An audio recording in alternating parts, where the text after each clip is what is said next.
देश दुनिया की सारी बड़ी खबर के साथ आगे सामने मौजूद दोस्तों चलेंगे। सबसे पहले सबसे बड़ी अपडेट आपको बताएंगे, भारतीय जनता पार्टी शासित राज्य के अंदर अचानक से कांग्रेस पार्टी के 80% उम्मीदवारों के नामांकन को रद्द कर दिया गया है दोस्तों, जिसके कारण पूरा चुनाव एक बेईमानी बन चुका है। बताएंगे इस पूरे मामले को लेकर कोर्ट के चक्कर लगाने पहुंची है कांग्रेस पार्टी और बताएंगे डिटेल में क्या है पूरा मामला। इसी के साथ में चलेंगे एक और बड़ी खबर की तरफ, जहां पर बिहार के विधानसभा चुनाव के मद्देनजर नीतीश कुमार की पार्टी में 15 बड़े नेताओं को पार्टी को पोस्ट से हटाना पड़ा दोस्तों। बताएंगे इसके पीछे क्या है बड़ा कारण। और कर्नाटक में एक और ऐसा वीडियो सामने आया है दोस्तों, जिससे आरएसएस को लेकर नया विवाद उपजा है। बताएंगे क्या है पूरा मामला। इसी के साथ में चलेंगे एक और बड़ी अपडेट की तरफ, जहां पर कांग्रेस पार्टी के 3 वरिष्ठ नेता बिहार में मौजूद है दोस्तों। बताएंगे क्यों इनको राहुल गांधी ने भेजा है, क्या बड़ा कारण है। इसी के साथ में एक एक करके चलेंगे आज की सारी बड़ी अपडेट की तरफ दोस्तों। लेकिन उससे पहले अगर आप भी मानते हैं कि 80% विपक्ष के उम्मीदवारों के नॉमिनेशन को नामांकन को रद्द कर देना ये खुलेआम चुनाव की लूट है और इसका पुरजोर तरीके से विरोध किया जाना चाहिए, तो इस वीडियो को लाइक करके लाल बटन दबाकर चैनल को सब्सक्राइब करके बेल आइकन दबाकर कमेंट बॉक्स में अपनी राय जरूर लिखकर बताएगा दोस्तों। चलते हैं सबसे पहले सबसे बड़ी ब्रेकिंग न्यूज अपडेट की तरफ, जहां पर एक और बिहार के विधानसभा के चुनाव हो रहे हैं दोस्तों, जहां पर इंडिया गठबंधन के 2 उम्मीदवारों के नामांकन रद्द कर दिए गए हैं दोस्तों। मोहनिया सीट से आरजेडी की प्रत्याशी श्वेता सुमन का नामांकन रद्द कर दिया गया और सुगौली सीट से वीआईपी के उम्मीदवार महागठबंधन पार्टी के उम्मीदवार शशि भूषण का नामांकन रद्द कर दिया गया दोस्तों। यानी 2 महागठबंधन के 1 एनडीए गठबंधन का उम्मीदवार अब चुनाव नहीं लड़ पाएगा दोस्तों। लेकिन बड़ी बात यह है कि बिहार के अंदर 243 विधानसभा सीटों में से 3 बड़ी पार्टी के लोग चुनाव नहीं लड़ पाएंगे 3 सीटों पर। लेकिन एक जो मामला सामने आया है भारतीय जनता पार्टी के केंद्र शासित प्रदेश से जुड़ा हुआ दोस्तों, वो तो एकदम चौंकाने वाला है। ऐसी खबर है कि गोवा राज्य के अंदर साथ में दादर एवं नगर हवेली और दमन और दीव के स्थानीय निकाय चुनाव को लेकर तारीखों का ऐलान करते हुए कहा गया था कि 10 से लेकर 17 अक्टूबर तक नामांकन दाखिल किया जा सकता है। इसलिए नामांकन फॉर्म वेबसाइट पर पोस्ट किए जाने चाहिए थे, लेकिन वे उपलब्ध नहीं करवाए गए, यानी नामांकन का पत्र उपलब्ध नहीं करवाया गया। दावा किया गया है कि 10 अक्टूबर को चुनाव आयोग की वेबसाइट पर ऐसा कोई फॉर्म नहीं आया, कोई उल्लेख नहीं हुआ। 13 अक्टूबर को दस्तावेजों की एक सूची उपलब्ध कराई गई। जब लोग ये दस्तावेज लेने गए तो उन्हें बताया गया कि कर्मचारी चुनाव प्रशिक्षण के लिए गए हैं। इतना ही नहीं, जो लोग किसी तरह फॉर्म भरने में कामयाब भी हो गए थे, उनके फॉर्म की जांच के दौरान गलतियां बताकर खारिज कर दी गई। कुल मिलाकर दोस्तों जो आरोप है ये सनसनीखेज आरोप है। यानी एक निकाय चुनाव जो सबसे ज्यादा बड़े चुनावों में से एक होता है, त्रिस्तरीय पंचायत के सबसे बड़े निकाय चुनाव के अंदर 1-2 नहीं बल्कि 80% कांग्रेस पार्टी के प्रत्याशियों के नाम को रद्द कर दिया गया। चुनाव में ही नहीं खड़ा होने दिया गया दोस्तों, चुनाव ही नहीं लड़ने दिया गया। इस मामले को लेकर अब कांग्रेस पार्टी ने नाराजगी जताते हुए कहा है कि वो बंबई हाईकोर्ट का दरवाजा खटखटाने जा रहे हैं। कांग्रेस के नेता और प्रभारी माणिक राव ठाकरे ने प्रेस कॉन्फ्रेंस करते हुए डिटेल में जानकारी देते हुए कहा कि केंद्र शासित प्रदेश है दमन और दीव, वहां के प्रशासन पर भारतीय जनता पार्टी का डायरेक्ट कंट्रोल है दोस्तों, क्योंकि बीजेपी लेफ्टिनेंट गवर्नर यानी उपराज्यपाल को नियुक्त करती है और उपराज्यपाल ही दमन और दीव के साथ साथ दादर और नगर हवेली के प्रशासन को चलाते हैं दोस्तों। और गोवा के अंदर भी भारतीय जनता पार्टी का राज्यपाल है। ऐसे में कांग्रेस पार्टी ने इस पूरे मामले को बंबई हाईकोर्ट में ले जाने का फैसला लिया है दोस्तों। यानी बड़े आश्चर्य की बात है कि 80% कांग्रेस पार्टी के उम्मीदवारों को चुनाव नहीं लड़ने दिया जा रहा है और दूसरी ओर यह दावा है कि एक भी भारतीय जनता पार्टी के उम्मीदवार का नामांकन रद्द नहीं हुआ। तो ऐसा कौन सा जादू था जिससे केवल विपक्ष के लोगों के नामांकन रद्द हुए, कांग्रेस पार्टी के लोगों के नामांकन रद्द हुए और बीजेपी वालों पर कोई असर नहीं पड़ा दोस्तों। गंभीर सवाल तो उठते ही है। अगर आप भी मानते हैं कि प्रशासनिक व्यवस्था संभालने वाले लोगों को इन सारे सवालों का जवाब देना पड़ेगा, उन पर डायरेक्ट सवाल कठिन सवाल पूछे जा रहे हैं दोस्तों, 2 शब्द जरूर लिखकर बताएगा। ज्यादा से ज्यादा वीडियो को शेयर कीजिएगा ताकि पल पल की पूरी अपडेट आप लोग तो लगातार पहुंचते रहे। अगर आप भी मानते हैं कि ये काफी चौंकाने वाली और देश के अंदर खुलेआम राजनीतिक ताकत का इस्तेमाल करने से जुड़ा मामला है, तो लिखिएगा जरूर। चलते हैं एक और बड़ी अपडेट की तरफ दोस्तों, जहां पर बिहार विधानसभा चुनाव 2025 से ठीक पहले जनता दल यूनाइटेड यानी जेडीयू के पार्टी के भीतर अनुशासन बनाए रखने के लिए अब तक की सबसे बड़ी कठोर कार्रवाई की गई है दोस्तों। पार्टी विरोधी गतिविधि में शामिल रहने के आरोप में 11 नेताओं को निष्कासित करने के बाद जनता दल यूनाइटेड ने दूसरी और निर्णायक सूची जारी कर दी है दोस्तों। इस सूची में दबंग विधायक नरेंद्र कुमार नीरज उर्फ गोपाल मंडल सहित 5 प्रमुख नेताओं को पार्टी की प्राथमिक सदस्यता से बाहर का रास्ता दिखाया गया है दोस्तों। इस प्रकार जेडीयू ने पिछले 48 घंटे में 16 बागी नेताओं पर एक्शन लिया है, यानी जनता दल यूनाइटेड में सबसे ज्यादा बगावत जारी है दोस्तों। अगर 16 नेताओं पर उन्होंने एक्शन लिया है तो इसका मतलब समझ जाइए कि 16 ऐसी सीटें हैं जहां पर जनता दल यूनाइटेड का भी नेता मैदान में उतरा हुआ है और जनता दल यूनाइटेड और एनडीए गठबंधन के उम्मीदवार को भारी नुकसान पहुंचा सकता है। 2 शब्द जरूर लिखकर बताएगा और ज्यादा से ज्यादा वीडियो को शेयर कीजिएगा दोस्तों। अगर आप भी मानते हैं कि नीतीश कुमार की पार्टी में धीरे धीरे करके ये बवाल और ज्यादा आगे बढ़ने वाला है तो लिखिएगा जरूर। चलते हैं एक और बड़ी अपडेट की तरफ, जहां पर प्रधानमंत्री नरेंद्र मोदी बिहार में जाकर कई सारे अलग अलग एयरपोर्ट बनाने का दावा करते हैं दोस्तों, कभी पूर्णिया में एयरपोर्ट खुलवाने के लिए गए थे और 2-4 फ्लाइट वहां से चालू की गई है दोस्तों। इसी तरीके से गया और दरभंगा के अंदर भी किया गया है दोस्तों। लेकिन सवाल सबसे बड़ा यह है कि बीजेपी वाले चुनाव के टाइम में एक के बाद एक नए नए एयरपोर्ट बनाते हुए दिखाते हैं और उसके बाद जब चुनाव खत्म होता है दोस्तों तो जनता के साथ एक भद्दा मजाक हो जाता है। दरअसल हुआ कुछ ऐसा ही उत्तर प्रदेश के अंदर, जहां पर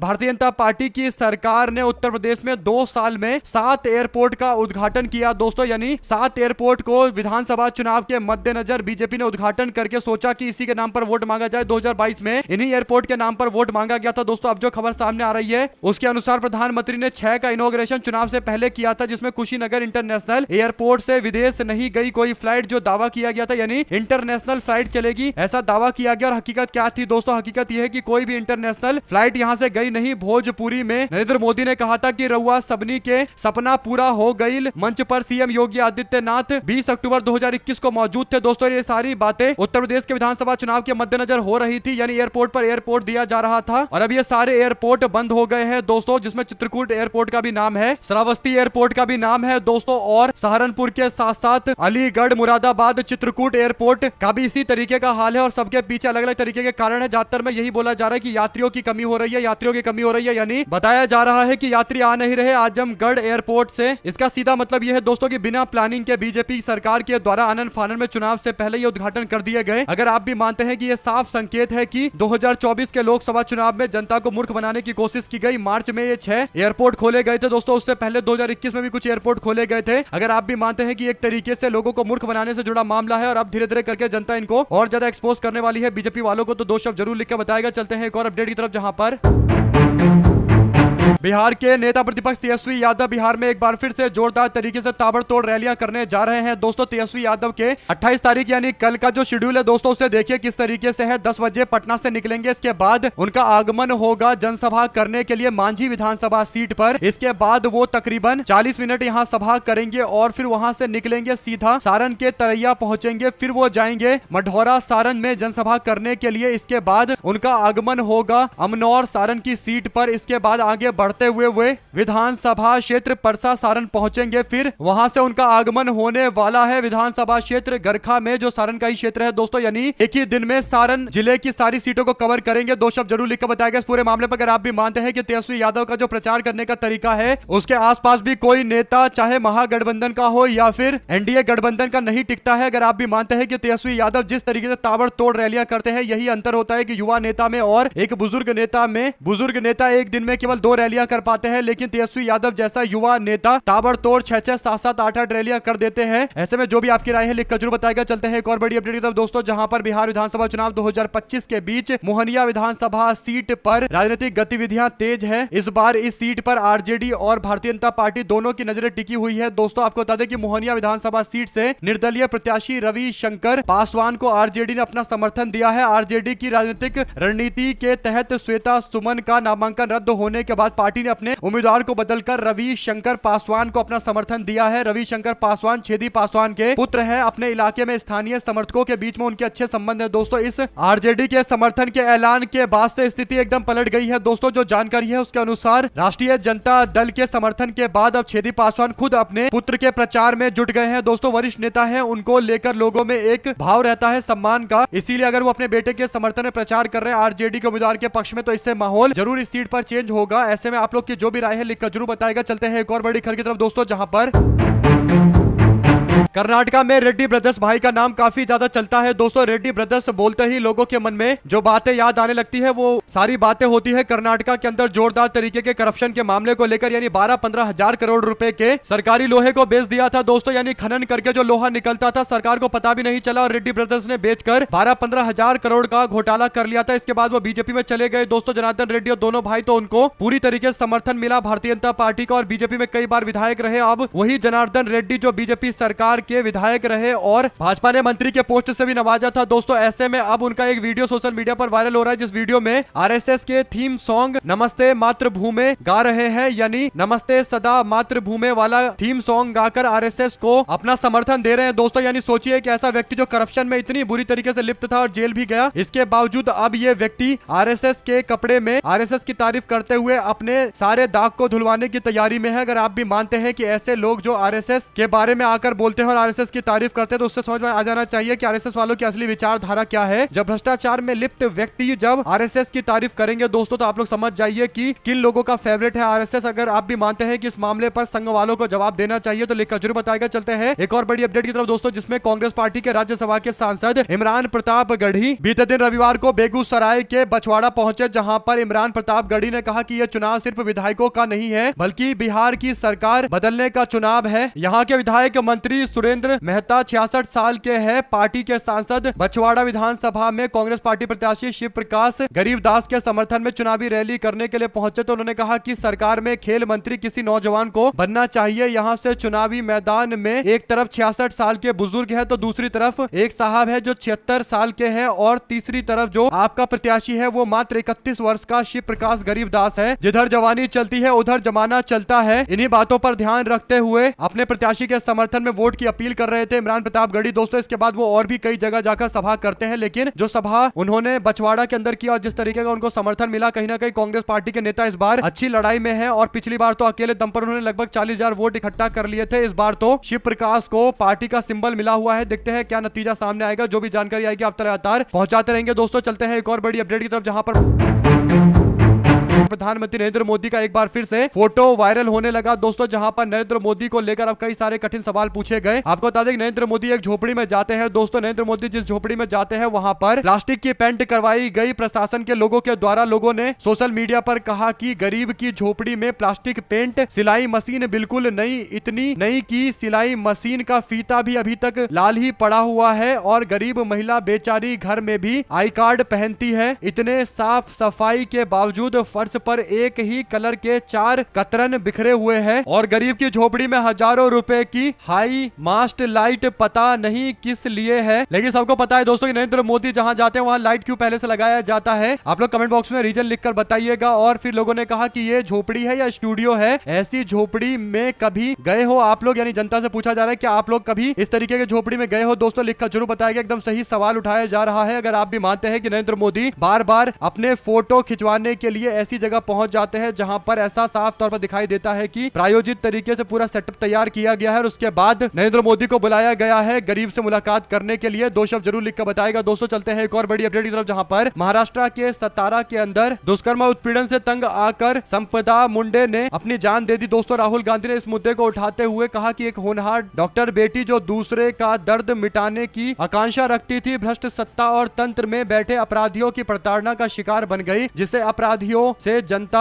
की रक्षा की जिम्मेदारी दी गई थी, उसी ने इस मासूम के खिलाफ सबसे घिनौना अपराध किया है। उसके साथ दुर्व्यवहार किया है, दुष्कर्म किया गया, शोषण किया गया। रिपोर्ट के अनुसार बीजेपी से जुड़े कुछ प्रभावशाली लोगों ने उस पर भ्रष्टाचार का दबाव डालने की कोशिश की। राहुल गांधी की ओर से यह मुद्दा उठाया गया दोस्तों, क्योंकि भारतीय जनता पार्टी की महाराष्ट्र में सरकार है और बीजेपी के लोगों से जुड़ा हुआ यह मामला सामने आए तो कहीं ना कहीं किसी बड़े व्यक्ति को परिवार के साथ खड़ा होना होगा न्याय दिलवाने के लिए, और राहुल गांधी वो जिम्मेदारी संभाल रहे हैं। 2 शब्द जरूर लिखकर बताएगा। चलते हैं एक और अपडेट की तरफ, जहां पर तेजस्वी यादव का एक और मास्टर स्ट्रोक दोस्तों। जैसे पूर्व विधायक सांसद एमएलसी की पेंशन होती है, ठीक वैसे ही उसी तर्ज पर देश में पहली बार पूर्व मुखिया, पूर्व वार्ड के सदस्य, पूर्व वार्ड के परिषद, पूर्व जिला परिषद, पूर्व सरपंच, पूर्व पंचायत समिति के लोगों को भी पेंशन दिया जाएगा। तेजस्वी यादव मतलब आर्थिक न्याय बताते हुए राष्ट्रीय जनता दल की ओर से इसका जोर शोर से प्रचार किया जा रहा है। जो स्थानीय लोकल जनप्रतिनिधि है दोस्तों, वो चाहते हैं कि उनको कुछ पैसे मिले ताकि वो एक प्रतिष्ठावान जिंदगी बिता सके। नॉर्मल पैसा भी उनको मिलना चाहिए और ये जरूरी भी है दोस्तों। अगर किसी के पेंशन का जुगाड़ कर दिया जाता है सरकार के द्वारा तो कहीं ना कहीं चांस कम हो जाएंगे कि वो व्यक्ति किसी भ्रष्टाचार में लिप्त होगा। अगर उसको अपना जीवन यापन करना होगा तो सरकार पैसे देगी ही। ऐसे में अपने कार्यकाल के दौरान वो विकास के बारे में ज्यादा सोच सकता है। हालांकि ये बात गलत भी हो सकती है, लेकिन कुछ ना कुछ एक अच्छा स्टेप तो जरूर ले रहे हैं तेजस्वी यादव, जिससे बिहार के अंदर अच्छा खासा माहौल बनेगा। अपनी राय जरूर लिखकर बताएगा दोस्तों। चलते हैं एक और बिग न्यूज अपडेट की तरफ, जिसमें बिहार के अंदर कांग्रेस पार्टी के 3 वरिष्ठ नेता और कांग्रेस के शिल्प सलाहकारों ने अपना काम करना शुरू कर दिया है दोस्तों। बिहार विधानसभा चुनाव में कई सीटों पर दोस्ताना लड़ाई लगभग तय होने के बाद कांग्रेस पार्टी अब इस मुद्दे को सुलझाने के लिए मिशन मोड में लग गई है। कांग्रेस पार्टी के वरिष्ठ नेताओं को मैदान में उतारा गया है। ऐसे में दोस्तों वोटिंग से पहले गठबंधन दलों के बीच में सब कुछ ठीक नहीं चल रहा है। फ्रेंडली फाइट की जगह एकजुट होकर महागठबंधन का सीधा मुकाबला एनडीए से होने की तस्वीर पेश की जा रही है। कांग्रेस से तीनों नेता तेजस्वी यादव से भी मुलाकात करेंगे दोस्तों। आपको बता दें कि कांग्रेस ने 3 नेताओं को मैदान मैदान में उतारा है, जिसमें अजय माकन भी है, केसी वेणुगोपाल भी है और अशोक गहलोत जैसे वरिष्ठ नेता भी है। जो फ्रेंडली फाइट वाली सीटें हैं वहां पर उम्मीदवार को मनाकर समर्थन करने के लिए बोला जा सकता है। देखते हैं आगे क्या अपडेट आएगी दोस्तों। कुल मिलाकर कोशिश की जा रही है कि गठबंधन में किसी भी तरीके का ये मैसेज ना जाए कि आपस में दरार है, कोई फूट है। दो शब्द जरूर लिखेगा। चलते हैं एक और अपडेट की तरफ, जिसमें मध्य प्रदेश के अंदर ऑस्ट्रेलिया की महिला खिलाड़ियों के साथ छेड़खानी हुई, दुर्व्यवहार हुआ। अब बीजेपी सरकार के मंत्री कैलाश विजयवर्गीय ने महिला खिलाड़ियों को ही नसीहत दे डाली। दोस्तों बीजेपी के मंत्री का कहना है कि महिला खिलाड़ियों को लोकल व्यक्ति को बताकर बाहर निकलना चाहिए था, यानी मध्य प्रदेश के अंदर पहले लोकल लोगों को बता दो कि घूमने आ रहे हैं कुछ विदेशी लोग, उसके बाद घूमना चाहिए था। यानी दोस्तों एकदम बेफिजूल की बातें बीजेपी के नेता कर रहे हैं और उल्टा ऑस्ट्रेलिया की महिलाओं के ऊपर ही, महिला क्रिकेटरों के ऊपर ही दोष मढ़ने की कोशिश कर रहे हैं। अगर आप भी मानते हैं कि ये काफी गंभीर मामला है तो लिखकर जरूर बताएगा दोस्तों। ज्यादा से ज्यादा वीडियो को शेयर कीजिएगा। चलते हैं एक और बड़ी अपडेट की तरफ, जिसमें